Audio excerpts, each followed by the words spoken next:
আজকালকার ছেলেদের স্বপ্ন হিনাতার মতো মেয়ে খুঁজে পাওয়া। মানে কি ভাই, তোমরা এখনো স্বপ্ন দেখতেছো? কারণ হিনাতার মতো মেয়ে এই দুনিয়াতে এক্সিস্টই করে না। তুমি নিজে একবার ভাবো না, কোনো মেয়ে এত লয়াল কিভাবে হতে পারে যে সে এমন একটা ছেলেকে ভালোবাসে যার আগে পিছে কেউ ছিল না, তার মা বাবাও ছিল না, ছিল না তার কোনো আদর করার মতো মানুষ, না ছিল তার কোনো ভাই বা বন্ধু, যাকে কিনা গ্রামের মানুষেরা এক মনস্টার ভেবে দূরে সরিয়ে দিয়েছিল। আর তার মতো ছেলেকে হিনাতা তার মনের মানুষ ভেবে নিয়েছিল। যেখানে সবাই নারুটোর হার দেখতে চেয়েছিল, সেখানে সে চুপি চুপি নারুটোর জিত দেখতে চেয়েছিল।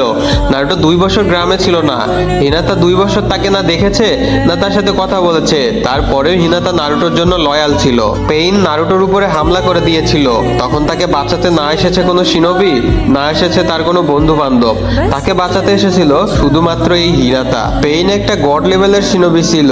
সে এটা ভাবেনি যে তার সাথে ফাইট নিলে আমি মারা যাব, বরং সে এটা ভেবেছিল আমার জান চলে যাক তবু আমি নারুটোকে বাঁচিয়েই ছাড়বো। আর এখনো কি তোমার এটা মনে হয় তুমি হিনাতার মতো মেয়ে খুঁজে পাবে? ভাই, স্বপ্ন দেখা বাদ দাও, কারণ আমি এই ভিডিওর শুরুতেই বলেছিলাম হিনাতার মতো মেয়ে এই দুনিয়াতে এক্সিস্টই করে না।